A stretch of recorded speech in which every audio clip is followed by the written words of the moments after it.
नमस्कार, मैं सत्य प्रकाश जन संवाद पॉडकास्ट में आप सबका स्वागत करते हैं और आज हमारे साथ हमारे स्टूडियो में जुड़े हुए हैं हमारे विशिष्ट अतिथि जो कि बड़हरिया विधानसभा क्षेत्र के जाने-माने चर्चित चेहरा है, समाज सेवी हैं और बड़हरिया विधानसभा के प्रत्याशी भी रह चुके हैं।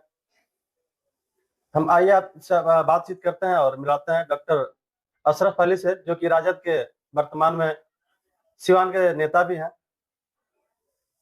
इनसे जुड़ी हुई क्षेत्र के तमाम मुद्दे पर बात करेंगे, सिवान की राजनीति पे बात करेंगे, बढ़िया से जुड़े हुए तमाम जमीनी स्तर के मुद्दे हों, जिले के मुद्दे हों या प्रदेश स्तर के मुद्दे हों, हर तरह के मुद्दे पर आपसे बात करेंगे हम। जनता की सवालों को रखेंगे हम डॉक्टर साहब के साथ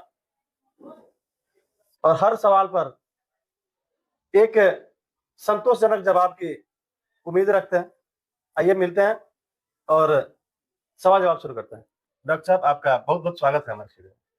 आपके जन संवाद पॉडकास्ट में आपका स्वागत और हमारे जितने श्रोता बंधु हैं, दर्शक बंधु हैं, सबका स्वागत।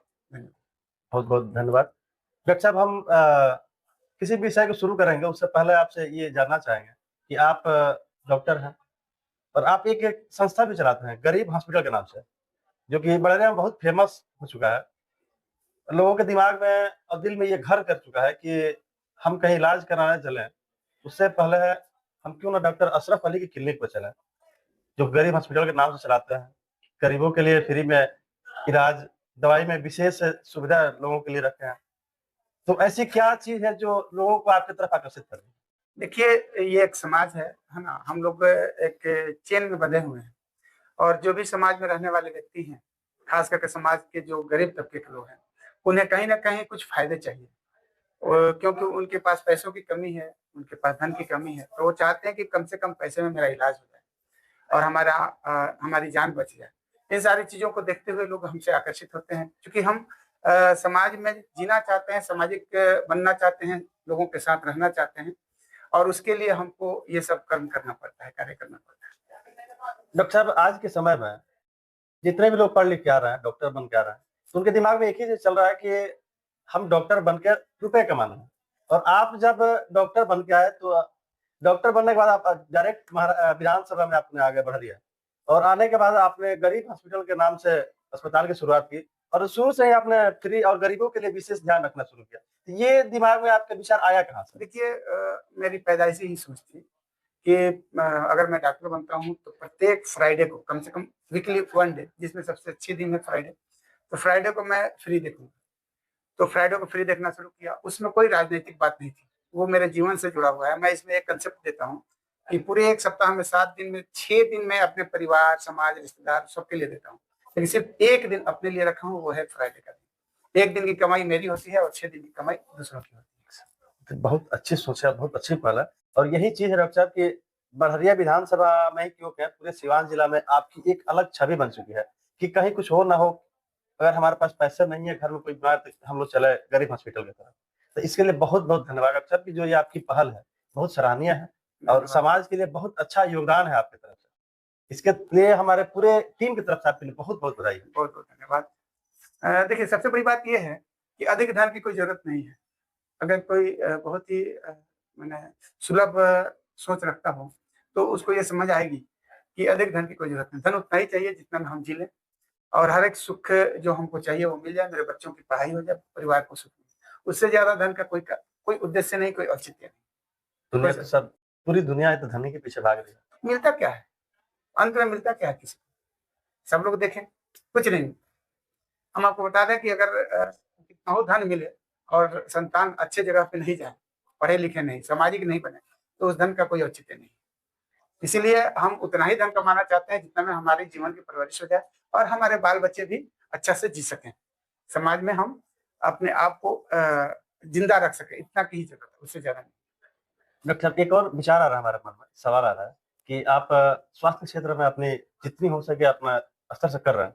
इसके अलावा आप क्या चाहेंगे कि जो आपके स्तर से समाज को दिया जा सके? देखिए, बेशक मैं एक डॉक्टर हूँ, तो एक चिकित्सा जगत में आकर के चिकित्सकीय रूप से मैं समाज के लिए सारी जो योगदान होती है सब देने की कोशिश करता हूँ और जो मैं पैसे कमाता हूँ, उस पैसे से समाज के हर एक कार्यों को करता हूँ, समाज में डिवोट करता हूँ, डोनेट करता हूँ।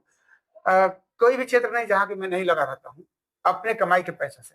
और चूँकि समाज के बहुत सारे कार्यों को करना है, इसीलिए मेरे मन में ये बात जगी कि मेरी उतनी औकात नहीं, मेरे पास उतने पैसे नहीं कि मैं समाज का बृहत रूप से कोई सामाजिक कार्य को कर सकूँ। इसके लिए मैंने सोचा कि क्यों नहीं राजनीति में आकर एक जनप्रतिनिधि बन करके और जनता के पैसों से मैं जनता की सेवा करूँ। मेरी उतनी औकात नहीं है। अगर जनता के पैसों से मैं जनता की सेवा करूँ, तो ये मेरा विचार है कि बड़ी ईमानदारी से जनता के पैसे से मैं जनता की सेवा करूँगा, इसीलिए मैं राजनीति में आया और इसीलिए मैं विधानसभा के चुनाव लड़ने की कोशिश की। डॉक्टर साहब आप 2020 के विधानसभा चुनाव लड़े थे बड़हरिया विधानसभा से और इसके अलावा खेल जगत में भी आपका बहुत सराहनीय योगदान रहता है हमेशा।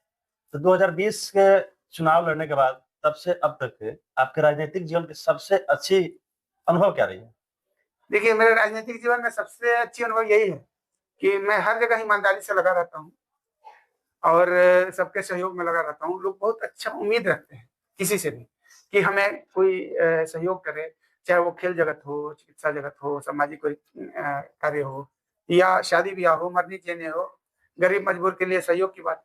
ये सारी चीज़ें हम देखते हैं अपने जीवन में, तो बड़ी ईमानदारी से लोग नहीं लगते हैं इसमें, है ना? वो एक सामाजिक सोच में नहीं लगते हैं, लोग राजनैतिक तौर से लग जाते हैं और राजनैतिक तौर से लगने के बाद फिर लोगों का शोषण करने लगते हैं। हमने ये सोचा कि नहीं, ये नहीं होना चाहिए। अगर हम समाज का सहयोग करते हैं, तो वो सामाजिक रूप में ही हो, भले ही हम राजनैतिक हैं वो एक अलग चीज़ है, लेकिन मेरा विचार, हमारी ईमानदारी, हमारा स्वभाव, हमारी सोच सब सामाजिक होनी चाहिए। इसलिए मैंने अपने आप को पूर्ण रूप से सामाजिक रखने की कोशिश किया हूँ, राजनैतिक नहीं। इसमें आपका सबसे अच्छा अनुभव क्या रहा अभी तक का? देखिए, यही अनुभव है। यही सबसे अच्छा यही अनुभव है कि हमको हमेशा सामाजिक होना चाहिए। क्योंकि सामाजिक नहीं होंगे तो एक ऐसा समय आएगा जिस समय समाज हमें नकार देगी और जिस दिन नकारा जाऊँगा उस दिन कहीं का नहीं रहूँगा। तो मेरी सोच है कि समाज मुझे उस दिन तक याद रखे, जिस दिन मैं मरूँ और हमारी अर्थी को उठाए, मेरे जनाजे को उठाए, तो वो मन में ये विचार रखे, उसके मन में ये उत्पन्न हो कि नहीं, जिसका मैं जनाजा लेकर के जा रहा हूँ, जिसकी अर्थी लेकर के जा रहा हूँ, वो एक अच्छा व्यक्ति था। वो अच्छा नाम से मुझे याद रखे।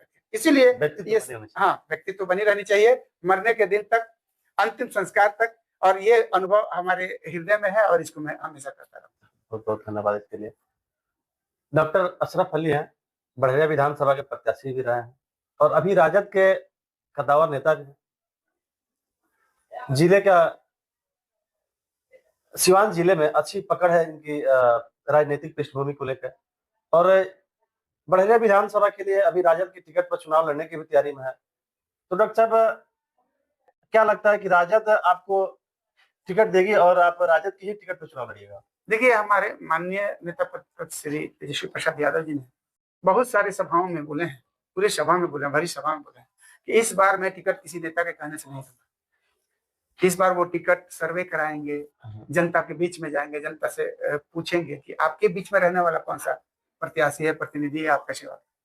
तो अगर इस तरह की बातें वो कहते हैं, अगर ऐसा करते हैं, तो टिकट का पूरा अधिकार, हक और उस पर दावेदारी हमारी बनती है, टिकट हम ही को मिलना चाहिए। और इसके साथ एक और अगला सवाल होगा हमारा डॉक्टर साहब कि आज डॉक्टर साहब एक राजनीतिक चेहरे के रूप में, लेकिन साथ ही साथ गरीब हॉस्पिटल के नाम से क्लिनिक का संचालन करते हैं, हॉस्पिटल का संचालन करते हैं और क्षेत्र में तमाम गरीब असहाय लोगों की सेवा निस्वार्थ भाव से करते हैं। तो क्या अगर डॉक्टर साहब कल मौका मिलता है एक जनप्रतिनिधि के रूप में क्षेत्र में जब आते हैं, जब जनप्रतिनिधि बन जाते हैं, जनता क्षेत्र की आपको चुन के एक जनप्रतिनिधि के तौर पर पटना विधानसभा तक भेज देती है, तो जो आपका आज का कार्यक्रम चल रहा है, जन सेवा का जो कार्यक्रम चल रहा है, तो क्या ये कल भी निरंतर जारी रहेगा? देखिए, आपने जो भी सवाल किया है बहुत ही अच्छा सवाल है और मैं इस आपके कैमरे के सामने इस जन संवाद पॉडकास्ट के माध्यम से कहूँगा कि आप गवाह बनेंगे कि जो मैं अभी कार्य करता हूँ, इससे कई गुना बढ़ जाएँगे। कमी की बात आप नहीं सोचे, कई गुना बढ़ जाएँगे और जनता की हर एक सोच में मैं खरा उतरूँगा। उनकी हर एक जो समस्या है उस समस्या के साथ जीऊँगा, रहूँगा। कहीं कोई कमी नहीं मिलेगी और पूर्ण रूप से मैं उनका एक सेवक बन के ही रहूँगा। डॉक्टर साहब अभी बड़हरिया विधानसभा क्षेत्र से एक सवाल है हमारे मन में, जो कि लोगों का सवाल है कि आपके क्षेत्र का सबसे गंभीर मुद्दा क्या है? बड़हरिया विधानसभा क्षेत्र के लिए सबसे गंभीर ऐसी क्या समस्या है जो जनता झेल रही है? देखिए, हमारे क्षेत्र का सबसे गंभीर मुद्दा आपको यातायात से संबंधित है। जिसमें कि बढ़िया जो मार्केट है उसमें 2 चौराहे हैं, एक जामो चौराहा है, एक थाना चौराहा, थाना मोड़ का। दोनों चौराहे पे समझिए कि अगर दिन का 12 घंटा गुजरता है तो 12 घंटे में 4 घंटा जाम में ही गुजरता है। जब पिक पॉइंट पे हम रोड पे रहते हैं तो 4 घंटा जाम में गुजरता है। तो एक वहाँ का समस्या, आपके इस तरवारा मोड़ का, यहाँ पंचमुखी जो है, यहाँ का भी जाम का बहुत बड़ा बहुत समस्या बड़ी है। समस्या, है ना? गंभीर समस्या इतनी बड़ी समस्या है जिस कारण तरवारा के लिए ही नहीं, आप चूंकि तरवारा से लगे हैं तो आप तरवारा की सोच रखते मतलब हैं। ये बहुत और मैं बढ़िया से लगा हूँ तो आपको बता दूं कि बहुत से मरीज आते हैं, अगर हार्ट अटैक के मरीज आए, क्योंकि मैं डॉक्टर हूँ तो इसकी जानकारी मुझे है, तो वो उस जाम में फंस करके और दम तोड़ देते हैं, तो किसी के जान पे बन जाती है। मैं जब मेरे पास जब मरीज आता है मैं चेक करता हूँ तो अटेंडेंट बोलता है ना अभी तो इस मोड़वा पर जिंदा थे, ठीक थे, बात कर रहे थे, तो उसकी एक भावना होती है कि बात करे, अभी आप मरा हुआ कैसे, मृत कैसे घोषित करती है। तो चूंकि हार्ट अटैक का पेशेंट है वो समय नहीं लेता है, न समय देता है, और तुरंत मृत्यु हो जाती है और असहाय होकर के हम लोग रह जाते हैं, और इसका कारण सिर्फ जाम होता है।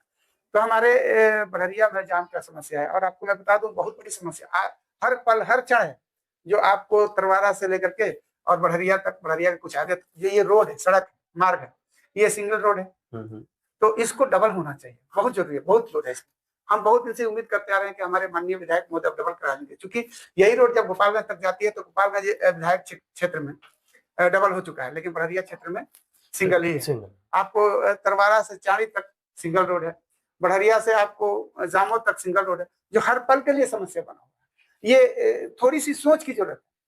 जो गांव देहात की इतनी सड़कें बनती हैं तो क्यों नहीं ये सड़क डबल हो सकती, इसका चौड़ीकरण क्यों नहीं हो जाए? सिर्फ हमारी विधायिका की सोच की जरूरत है। लेकिन अफसोस की बात कि मौजूदा विधायक महोदय ने इस पर ध्यान नहीं दिया। वो इसलिए ध्यान नहीं दिए तो हमारे क्षेत्र के नहीं है, हमारे बढ़िया विधानसभा क्षेत्र के, उनको इससे कोई मतलब ही नहीं है। वो किसी और 4 लेन 8 लेन में जिंदगी गुजारते हैं, इसीलिए